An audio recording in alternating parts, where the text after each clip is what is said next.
Last time on Elf Reviews. Hello, darkness, my old friend. This time on Elf Reviews. You suck! You're no talent! Disgrace! You're everything that's gone wrong in this world! You nothing! Shame on you! You're flat! That's right, everyone. Today we're talking about the newer elf show, Dungeon Meshi, as adapted by our old pals at Studio Trigger. And yes, we will be comparing it to Frieren extensively. This is a competition, and only one will reign supreme. The other is garbage. You won't believe what happens 5 hours, 42 minutes, and 17 seconds into the video. Wow!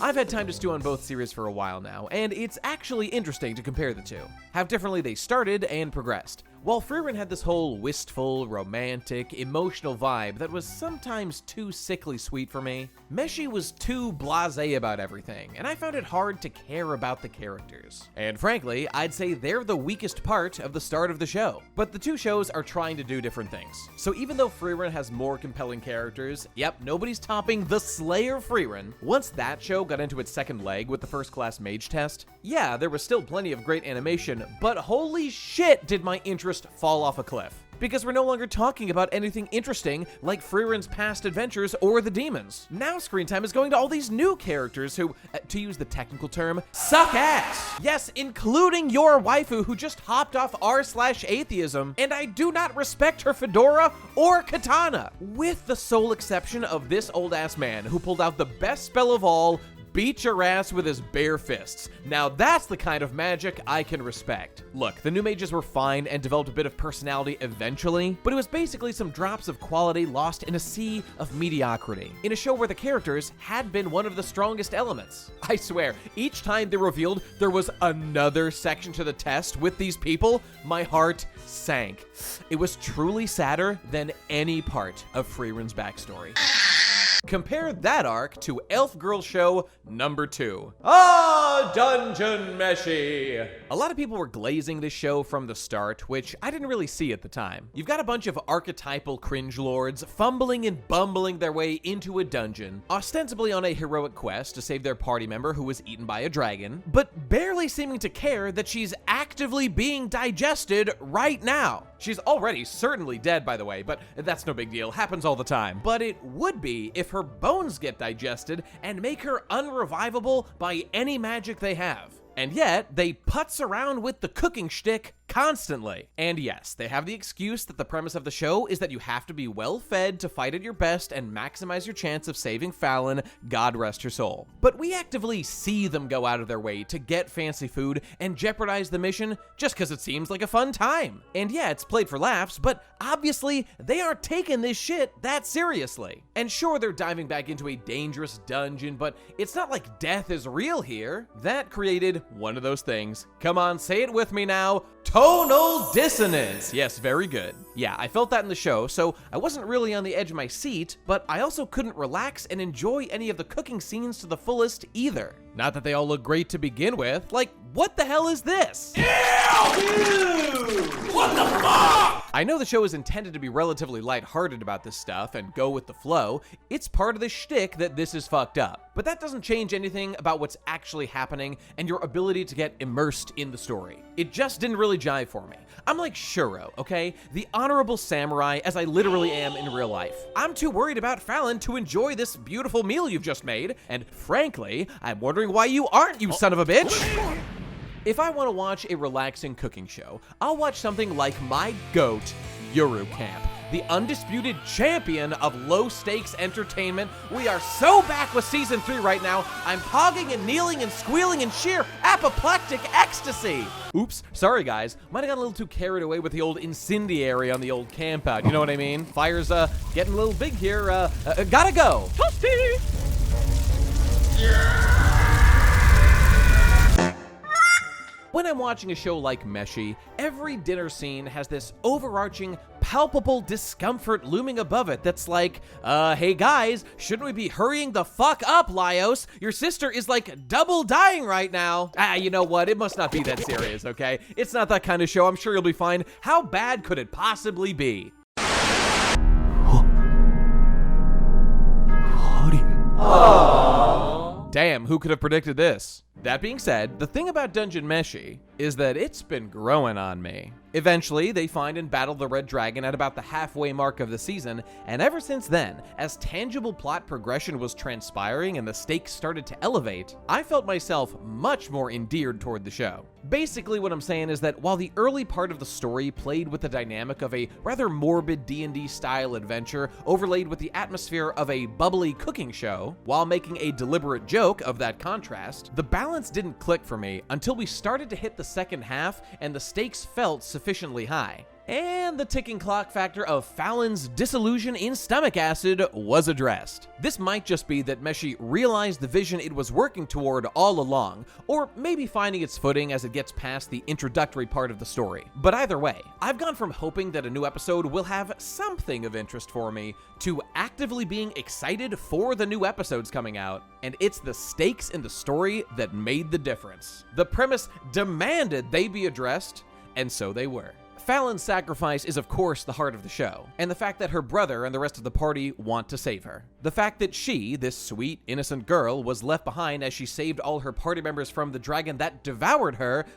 Wait a minute. It ate her, like how they eat monsters. Do you think that might be intentional? Dungeon Meshi! And so when the party finds her and finds a way to revive her, it's all the sadder when she gets taken from them again and spurs the plot on to further adventures. Now, I found it very surprising and rather convenient that Marcial happens to be a secret dark magic master.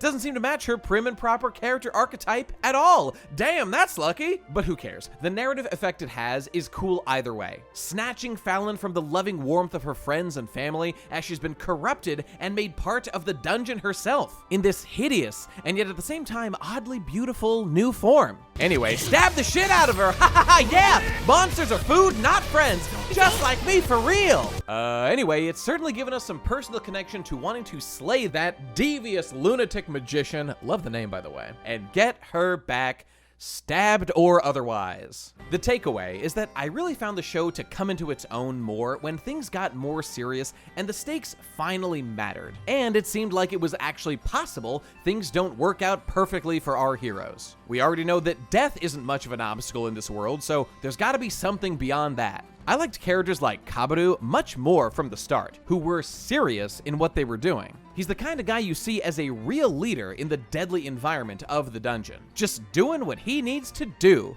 Haha, yeah, just like that. That's epic. In that same scene, we also saw Laios get serious himself when he realized what a danger Fallon was to everyone. And the responsible thing was to put her down like any other monster. It's a quick moment there, but that was a mature calculation. And even though he hesitated, who wouldn't when the sister you just rescued from death is mutilated and begging for help? It was some real maturity and impressive decision-making at work. This shows seriousness of purpose, and is what we call in the business a based and red-pilled memento. So yeah, it's always nice when a show surprises you with the aforementioned Kino.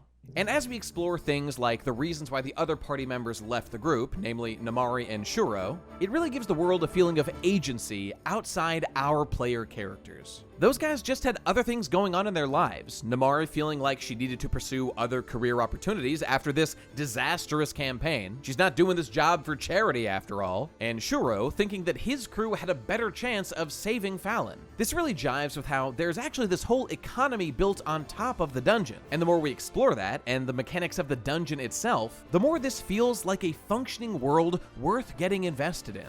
There's this overall theme of being willing to do things you might not otherwise want to do. Something like plunge into a deadly, deadly dungeon searching for glory and riches. That is beautifully tied up in the theme of cooking monsters to sustain the party on their journey. It's kind of gross and off-putting to a lot of people, but it's something worth putting up with and making the best of, frankly, as we can see in all the delicious meals they make, to pursue their larger goals to save Fallon. And you can apply that same logic to the usage of things like black magic or any other actions of questionable morality.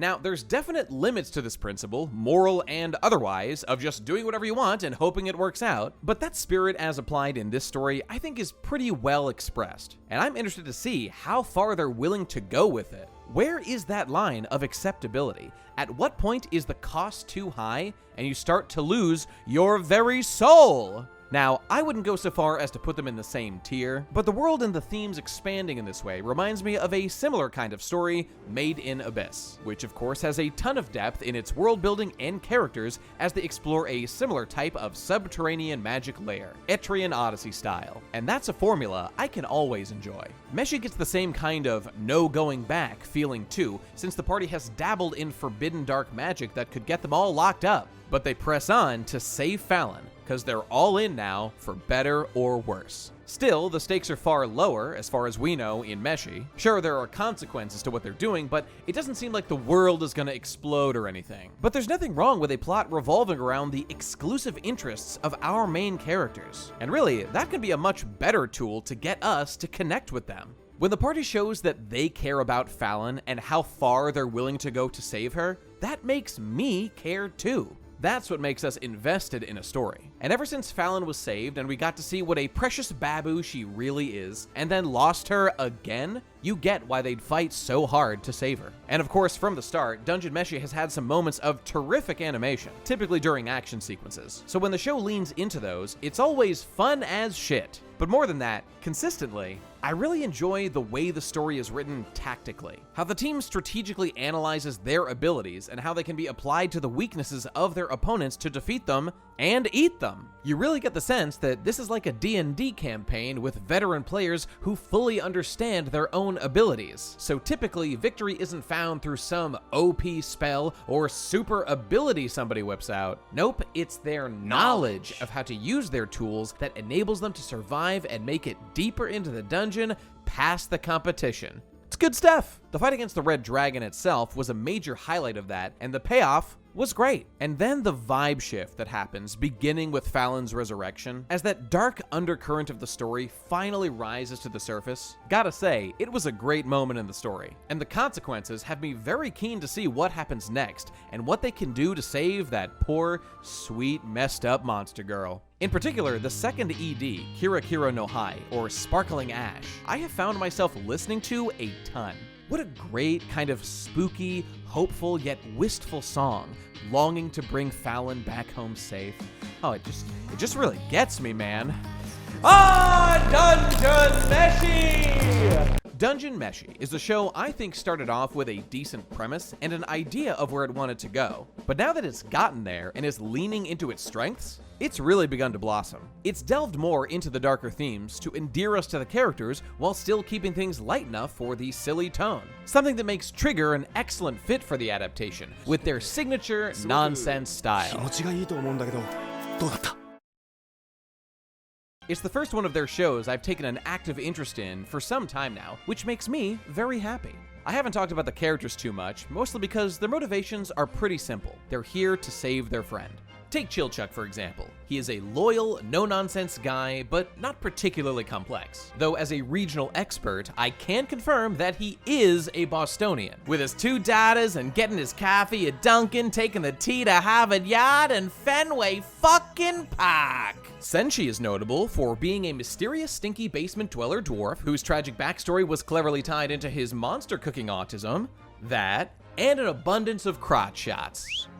Marcille comes across as uptight and proper, but she does have this secret side of her that studied forbidden dark magic. And since we've had a chance to explore more of her character, at least we can infer that she studied forbidden magic to cope with and maybe mitigate the sadness she feels as an elf watching more short-lived people around her die. So that's something of note. Laios is the most interesting of the crew, I think, whose affinity for monsters marks him as a notable weirdo. The bits and pieces of his and Fallon's life we've gotten so far have been pretty mysterious, so it makes you wonder if Kaboru is onto something and if their family might have some dark secrets they're hiding too. We don't know much about them, but his parents looked like they were nobles, so it makes you wonder what his life was like before all this adventuring and what he really wants to get out of it. There's also this new cat thing Izutsumi hanging around that's been a rather annoying new addition to the crew. Totally not getting the vibe, bro. But at least it's interesting how her human-cat hybrid form of merged souls thematically links to what's happened to Fallon. So as we explore either character's story, hopefully we'll find ways for both to be restored. Her character kind of bothers me though, because she's supposed to be this silent, loyal ninja retainer to her samurai lord, right? Not even a blood relative or anything. Yet it turns out she acts like a spoiled brat. We got Princess Pussy out here,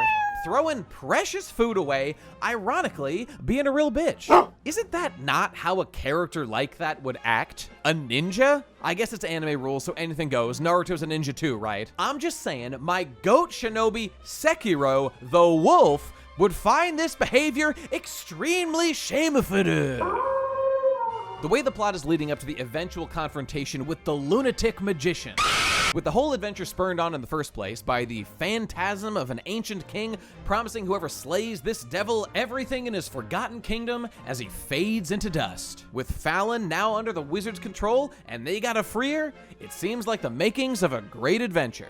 I don't yet know if the story will continue to lean more into its strengths, as I would hope that it does, or go back to spending a lot of time faffing about and or not taking the plot seriously, instead of finding that perfect balance that we love so well. But considering the current trajectory of the story, right now, I can't wait to see more. I talked before about how the show has grown on me, and that's particularly the case for the characters as a group. While not every cooking scene was super appetizing, they were consistently a great bonding experience, and that I really enjoyed. As Senshi points out, cooking is a way for people to bond. And as we see the crew eat and adventure together, making new friends and sharing more about themselves, you really do feel them growing beyond the business relationships they've had until now into more meaningful friendships, which helps up the stakes as we care more about them and their quest to save Fallon. This is a vibe I really like from the show, and it's true in real life. When you sit around the fire cooking with people you care about, you can't help but have a good time. So the dungeon and the monsters actually help our crew grow closer, unlike their devilish enemy, Thistle, master of the dungeon, who sees these delicious monsters as tools, not food. Can you imagine? Thistle, as the magician who controls the dungeon and now Fallon, is clearly focused on some mission of protecting the immortal residents of the Golden Country. Yet those people clearly aren't too thrilled about their situation, given that the story starts with their king escaping to the surface to beg for help in stopping Thistle and freeing his people, kickstarting that dungeon fever. Dungeon Meshi! You get the idea. The Golden Boys tell the party about the Winged Lion, imprisoned guardian deity of their kingdom, and say that freeing him from the bowels of the dungeon is the key to defeating Thistle. There's also some nonsense about Laios being the chosen one of destiny who will defeat the magician and become the new king, but that's stupid and doesn't matter. What does matter is that now they have a plan to save Fallon. Because, you see, luckily this problem has the same solution as every other one. How are we gonna get out of here? Well, Eat. Based on their experiences in the dungeon, if they specifically eat the dragon parts off of Fallon, it could permanently separate its soul from hers, absorbing it into the diners, and therefore free her. But they'll need the help of all the friends they've made on their journey to digest that much red meat. So, dragon banquet time, here we come. This is good theming. Contrasting the two perspectives like that, our friend-pilled food-maxing heroes versus the cringe, solitary Thistle. Doesn't even eat monsters, what a loser. cringe. And is a ripe avenue for how this story can conclude with a nice big power of friendship party. And seeing Laios come up with this coherent plan based on the knowledge we've seen the group discover is really cool. Chosen one or not, he's gone from screw-up to a competent leader whose quirky monster obsession is turning out to be essential, just like my 10,000 hours in Factorio will. That is inspirational and endearing. So, go get him, champ!